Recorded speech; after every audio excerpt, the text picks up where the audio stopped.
Arat na handa na ba kayo o handa na ba ako? Siyempre Matix, dapat laging ganado kahit bola-bola pa yan o asado basta protektado ni Asyong Salonga sa tondo. O heto ang sigurado, may booking na ako Tatuts Donuts ng My Town, Los Angeles. Dito sa kalayaan na hindi pinabayaan kasi laging inaalagaan. Ganyan ako magmahal, hindi nag-aalangan. Tara dayo tayo ng Makati mga boss tropa sa De La Rosa, the Enterprise Center Tower 1 ang ating unang destinasyon. Hi ma'am, dito na po ako. Please come here, I'm waiting almost 10 minutes. I don't like no show for my first booking. Gago! Oy, shoutout sa'yo tropa na nakasama nating mag-pick up sa Tiagi PNB, Makati.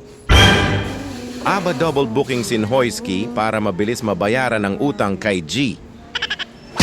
Deliver natin ang una dito lang around Makati. At ang pangalawa naman sa last sa Malate, Manila.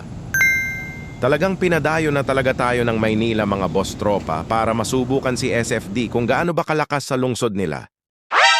Pagdating sa Malate, grab off tayo SFD on at hindi tayo nabigo. May pumasok agad. Palagan, kahit saan pa yan basta wag lang sa Bataan. Binondo at Tondo, grind tayo dito sa pickup mga tropa, malayo man yan, wala na akong pake. Kesa naman doon ako sa ilalim ng puno sa amin. Pakiramdam ko tinutubuan na ako ng dahon sa ilong. Sa Sun Prime Tower ang unang pickup natin at buti na lang ibaba daw nila. Pero may kapalit, mag-antay ka ng malupit.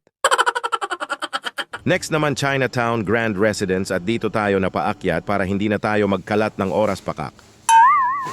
Okay, baba na agad para tumungo naman sa pangatlong pickup, mga 1.5 kilometers lang ang layo dito sa pangalawang pickup natin. Unang drop-off natin sa may Malabon sa kanila tropang Abadon.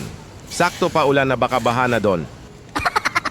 At ang pangalawa at pangatlo sa last drop naman, my birthplace Valenzuela City, na malakas din sa SFD kasi talamak din ang warehouse dito man. Lalamove on SFD, off naman tayo sa oras na 6:30 ng hapon para pauwi. And heto ang nakuha natin, isang regular at isang priority booking goods na to, kesa maging bato tayo kakapili ng Kingbo. Sa West Rembo, ang unang lapag at ang last naman malapit lang sa amin sa New Lower Bikutan na Dinatnan Kong. Nakaabang na si Sir. All goods naman ang biyahe natin ngayong araw mga boss tropa. Pero ika nga dapat araw-araw lagi nating galingan.